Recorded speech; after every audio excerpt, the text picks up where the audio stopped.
I want to give credit where credit is due. Pretty much my brother, Jesse, and JJ were the main ones that got this tractor going. Jesse purchased a lot of the parts and put everything together. My brother pretty much just kind of troubleshooted some things. So getting this tractor running was not that difficult because Jesse purchased a lot of new parts. And if you guys are watching this video and you want to get an old tractor running, I would recommend a new carb, new wiring harness, alternator, generator, switches, solenoid, starter, if you can afford it, and it should make getting an old machine that has a lot of wear and stuff on it running again, it should make it a lot easier. New parts are very nice to have. They're reliable, and versus the old ones that are kind of an issue, they're might be kind of problematic for getting things running. So, but I want to give my brother credit for troubleshooting this tractor, for getting it running. So we're here today with Jesse, JJ, and my brother Christian, and he contacted me on YouTube probably almost about a month ago now, right? Yeah, about something like 3 or that. 4 weeks, something like that. And this is a pretty busy time of the year for all of us, and we finally just got some time to get his. This is a 1939 Ford 9N running. So you've had this tractor for About 3 or 4 months, something like 3 or 4 months, Yeah. and you got this with a. Brush hog. This is a finish. You said Well, it's a the- finish. well, Well, the Brush hog, you know, this one here. Yeah. This one we got later on. yeah, this is a pretty big one. This is the one that it originally came with. Yeah, yeah, okay.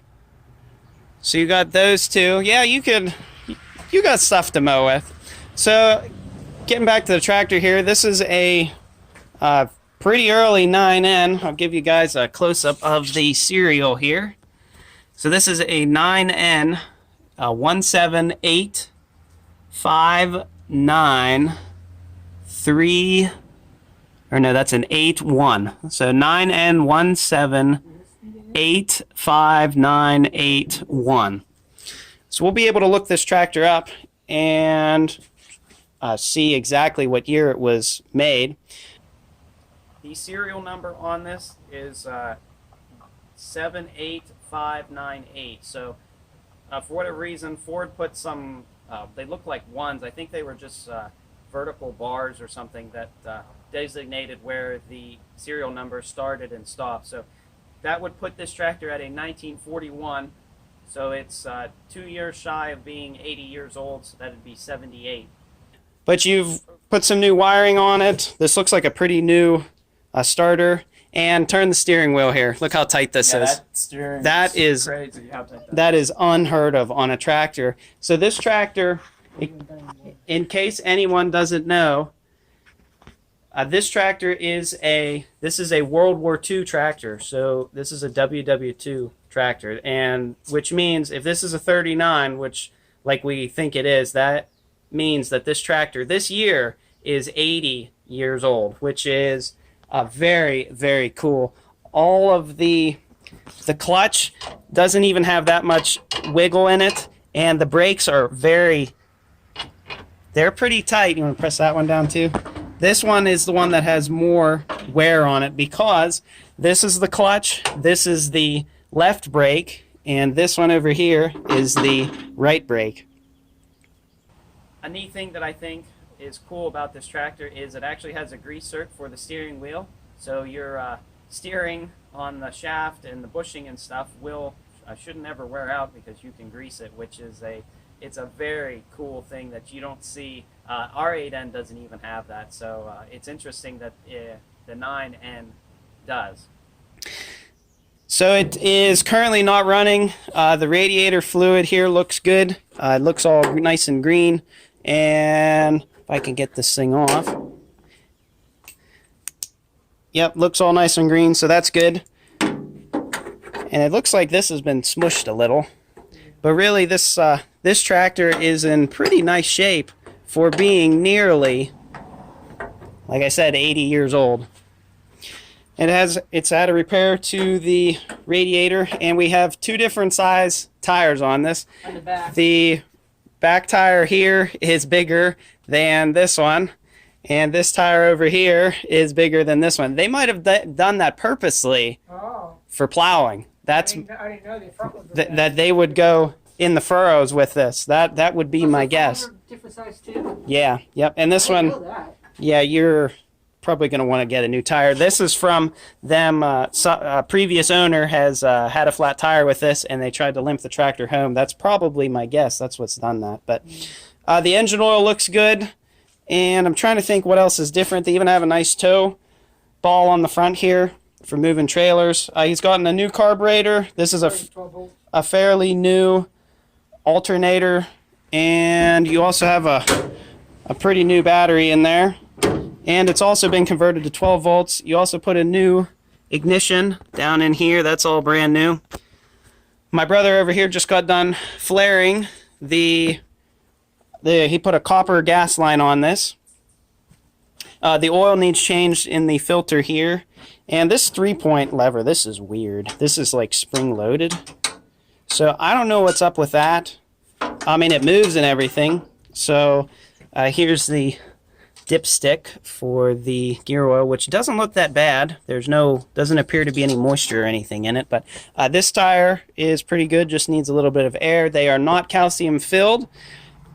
We checked the one, but this other one we haven't checked, but the rims are both in pretty good shape, so my guess there That is one needs air, you said? yeah, not much right now, but there's no calcium in them. So we do have spark. Did you take my spark plug tester off there? No, but still. No? Okay. Don't get this. Oh, yeah, there's the 3-point, or the PTO and the 3-point. So these are all tied together just like the 8N is. Yeah, that's what I thought. And there's the original push-button start. And this plug right here is to fill the transmission. Yeah, right, that- right here's the new switch. That plug This fills is the all new three switch reservoirs. here. Yeah, and there's how many drain plugs for the There transmission? should be three. Three? For one for your transmission, hydraulic, and then rear differential. Okay. All right. What else can we say about this? Oh yeah, this is an overrunning clutch, which you must have on a tractor like this, because if you're brush hogging, what will happen is the brush hog will push the tractor. When you push the clutch in, the momentum, the PTO and the transmission are all tied together. So having an overrunning clutch on a tractor of this era is a must. And as something that I think is really neat, I do not think the ends on these have been replaced. These are the original ends on this tractor from 80 years ago, unless the arms have been replaced, but the paint all matches and everything. So I am guessing that these are the original balls. Granted, they do have some wear and stuff on them. However, this tractor's in pretty good shape, pretty tight. Now there were some problems getting this tractor going. I didn't do the best job of filming this. It was kind of a lot of talking and just kind of trying this and trying that, but one of the spark plugs was loose. So this is what I mean when you buy a piece of equipment, you really need to go over absolutely everything from wheel bolts, tire pressure, coolant, check the engine oil, check the oil in the transmission and rear end and stuff, check for loose bolts, spark plugs, make sure you have spark on all the cylinders, make sure you have power going wherever power should be going and where it shouldn't be, and you shouldn't have a whole lot of problems. But my brother put in 4 new spark plugs, and that was good. I fortunately told Jesse to get the correct spark plugs, and that was good. So as it turns out, when this tractor you could get it to start, it would run, and if you shut it off, there's I don't know, a 50% chance that it would start or not, and that is usually, or you crank on it a couple times, it might not start the first crank, and then you'd have to crank on it a little bit more. This tractor needs RAM is what it needs, but there turned out there was a loose wire on the solenoid. Jesse put in, it looked like all brand new wiring on the to going to the solenoid, so that was good. There was also a dead spot on the starter, so you had to, if it got to that spot, you would have to loosen up the clamp on it and put a screwdriver and just turn the starter just a little bit more, and that would, it would go back to a live spot on the starter, and then it would work again. So that was another problem. Well, you want to see if it's going to run? You turn the gas on? Yeah, gas should be on. Okay, so check. I'm gonna make sure the gas, the fuel's on. That's screwed out all the way.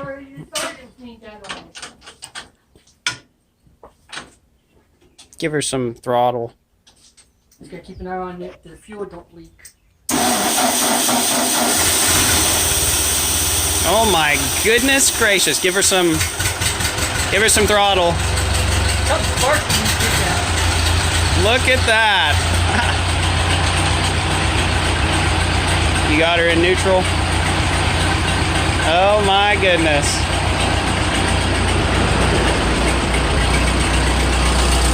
So he's put a lot of brand new parts on this thing. That's what all the new parts have done. What my brother's doing here is adjusting the carburetor. There's 2 screws that you can adjust on this thing as far as I know. I don't think there's a third one. There could be, but there's 2 for sure that I know of. And actually I think there is 3. Max RPM, the throttle, the fuel mixture, and the low RPMs. But this tractor has a hesitation when you give it wide open throttle. So I think it needs a good run, and probably a little bit more carb adjusting, but it seems to run okay for now.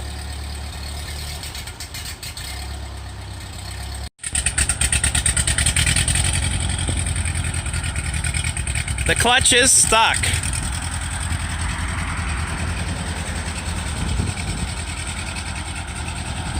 He's riding the clutch there, trying to break it loose.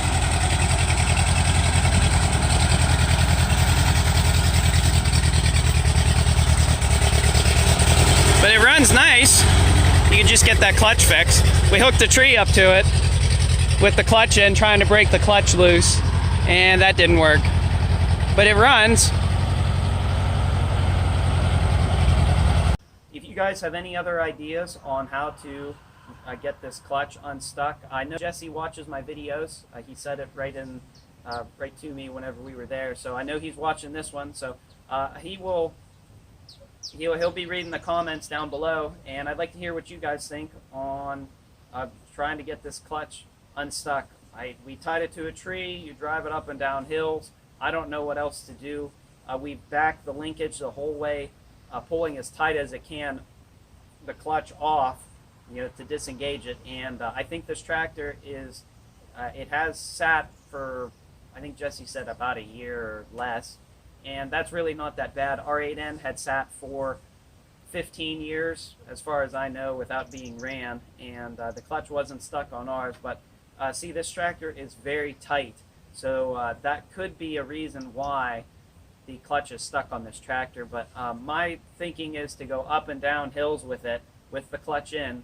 Start it in first gear. I don't like doing it, but I don't know how else you could bump start it, but then you have to get the towing chain off it, and we don't really want to have to do that. But I was thinking of driving it up and down some big hills, and that would twist the clutch back and forth and try to break it free.